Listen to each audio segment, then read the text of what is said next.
یہ نہ صرف یہ رسک بجلی کے حوالے سے تو ہے، لوگ ذہنی مریض تو بنتے جا رہے ہیں، اور آپ کو پتہ ہے معاشی کرائسس بندے کو کیا کچھ کرنے پہ مجبور کر دیتے ہیں. جیسے عمر بھائی نے کہا یہ سیکورٹی رسک بھی ہے. سیکورٹی رسک کیسے ہے کہ جیسے جب ہر چیز تباہ ہو جائے گی اور ہر چیز آپ کے ہاتھ سے نکل جائے گی، آپ کا ڈیفنس یہ آپ کس طریقے سے انشور کریں گے؟ پاکستان کے دفاع کو آپ کس طریقے، ایک ایسا ملک جس کا بچہ پریکٹیکلی مقروض ہوتا جا رہا ہے. اور بجلی کا بل آتے ساتھ بہت سے اخبارات میں نے یہ بھی پڑھا ہے کہ بہت سے علاقوں میں خودکشیاں ہو چکی ہیں.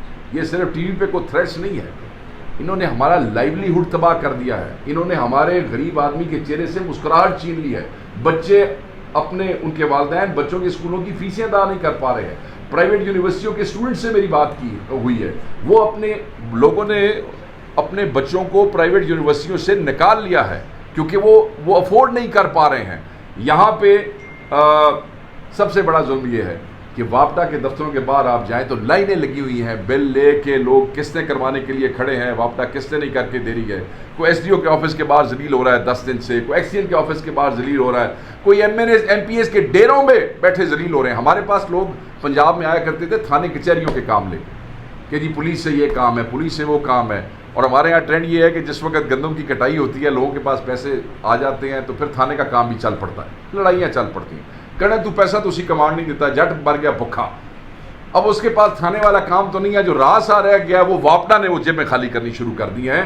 اور میں آپ کو بتاؤں کہ اس وقت ہمارے ڈیروں پہ پنجاب میں کہہ سکتا ہوں خصوصاً صرف بجلی کا بل لے کے لوگ صبح بیٹھے ہوتے ہیں. سفید پوش لوگ، مڈل کلاس بیچارے آ کے بیٹھ جاتے ہیں، ایکسپلین نہیں کر سکتے کہ وہ کس کام کے لیے آئے ہیں. ان کے پاس پیسے نہیں ہیں، وہ افورڈ نہیں کر سکتے ہیں.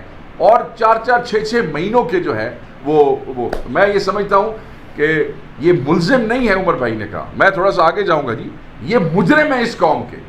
جتنی خودکشیاں ہو رہی ہیں، جتنے لوگ بھوک مر رہے ہیں، جتنے لوگوں نے اپنے بچے اسکول سے نکالے ہیں، جتنے لوگوں کے بچے یونیورسٹیوں سے نکل آئے ہیں، جو اپنی بچیوں کی شادیاں نہیں کر پا رہے ہیں، جو لوگ تو ایسے بھی ہیں جی اپنے بزرگوں کی آخری رسومات ادا کرنے کے لیے ان کے پاس پیسے نہیں ہیں کیونکہ ہر چیز جو بلوں میں چلی ہے. یہ ان سب کے مجرم ہیں. یہ پاکستان کے ہر بچے کے مجرم ہیں، یہ ہر ذمہ دار کے مجرم ہیں، یہ ہر دکاندار کے مجرم ہیں، اور یہ وہ مجرم ہیں جن کو سزا ملے گی. اور میں ان کو تنبیہ کرنا چاہتا ہوں کہ یہ ڈریں کہ بجلی کے بلوں میں اضافے سے جو عذاب انہوں نے اس قوم پہ نازل کیا ہے، جب یہ عوام اپنے ان مجرموں کا گریبان پکڑے گی تو ان کو بچانے والا اس ملک میں کوئی نہیں ہوگا. میں یہ سمجھتا ہوں کہ اس حکومت کو فوری چاہیے کہ یہ بجلی کے بلوں میں اس کی قیمت میں اضافے کو ختم کرے، جیسے بھی کرے. اگر تم لوگوں کے پاس اپنی عیاشیوں کے لیے پیسے ہیں، ادھار لے کے اپنی عیاشیوں پہ پیسے لگا رہے ہو، تو وہ پیسہ عیاشیوں پہ لگانے کے لیے کی بجائے اس کو کم کرو، اس سے پہلے کہ تم برباد ہو جاؤ. کسانوں کو ZTPL نہیں بیٹھنے دیتا جی. زرعی بینک کے قرضے لے گئے ہیں، آپ کو پتا ہے کہ ہر ذمہ دار جو ہے اس نے قرضہ لیا ہوا ہے. اور اب وہ کرکیاں ہو رہی ہیں اور اس کے لیے جب ان سے بات کی جاتی ہے تو وہ کہتے ہیں کوئی قانون ایسا نہیں ہے جس کے اوپر آپ ان کو چھوڑ سکتے. میں تھوڑی سی بات کروں گا سر.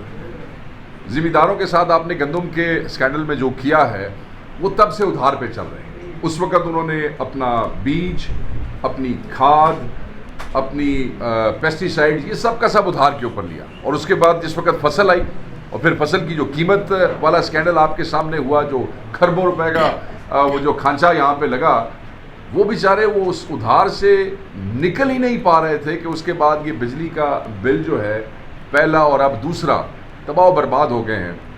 جو انڈسٹریلسٹ ہیں آپ فیصل آباد میں چلے جائیں، میجورٹی آپ کی صنعتیں بند ہو گئی ہیں. بہت سے بڑے بڑے صنعت کار ہیں وہ افورڈ کر سکتے ہیں، وہ جا کے کوئی بنگلہ دیش جا رہا ہے، کوئی دبئی بیٹھ گیا ہے، کوئی سری لنکا میں چلا گیا ہے، ان کے کام چل رہے ہیں. مگر جس وقت یہاں پہ ایک فیکٹری بند ہوتی ہے اس کا مطلب ہے ایک ایوریج فیکٹری میں 500 سے 700 کے قریب ورکر جو ہے وہ بے روزگار ہو جاتا ہے. ہم آ جاتے ہیں دکانداروں کی طرف. اگر کسی دکاندار کے پاس 4 ملازم تھے تو اس نے 3 نکال ہے، اس کا جو سامان وہ رکھتا تھا اس کی پیمنٹس واپس نہیں کر سک رہا ہے. اب یہ ساری ایک اکنامک ایکٹیویٹی ہے. ایک دکان سے کوئی 10 سے 12 آدمی جو ہے وہ ساتھ ریلیٹڈ ہیں، وہ بے روزگار ہو گئے ہیں. میں آپ کو ٹرانسپورٹ سیکٹر میں بتا دیتا ہوں، لوگوں نے ان نیسیسری ٹریول بلکہ نیسیسری ٹریول کرنا بند کر دیا ہے. آپ یہ دیکھ لیں، فیول کی قیمتیں دیکھ لیں.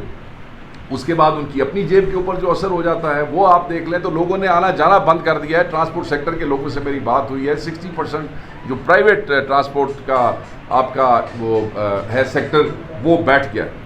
یہاں پہ میں اخبار میں اس دن پڑھ رہا تھا کہ پچھلے 31 دنوں میں عمر بھائی 1733 ارب روپے کا قرضہ لیا گیا ہے. آج آ کے یومیہ 56 ارب بن جاتا ہے جو قرضہ لیا گیا. وہ قرضہ کس لیے لیا جا رہا ہے؟ پھر آپ اخبار میں پڑھتے ہیں وہ کہتے ہیں کہ پنڈی سرکٹ ہاؤس کا فرنیچر لیا گیا جی 10 کروڑ روپے.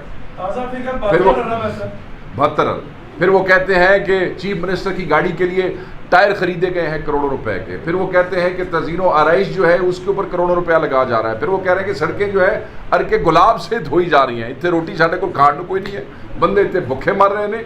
لوگ اس وقت اپنی چیزیں بیچنے پہ مجبور ہو گئے ہیں. زمیندار اپنے قلعے بیچ کے اپنا بل ادا کر رہا ہے, دکاندار اپنا گھر بیچ کے اپنا بل ادا کرنے کی کوشش کر رہا ہے. لوگ ذہنی مریض ہو گئے ہیں. آپ کا میڈیا دکھاتا ہے, انٹرویوز دکھاتا ہے, لوگ خودکشیاں کرنے کے لیے تیار ہیں. بازاروں کے اندر اکنامک ایکٹیویٹی ختم ہو گئی ہے. دکاندار کی شکل آپ دیکھیں, اس کے پاس جا کے بات کریں تو وہ آپ کو بتاتا ہے کہ گاہک دیکھے ہوئے اس کو عرصہ ہو گیا ہے. میں یہ سمجھتا ہوں کہ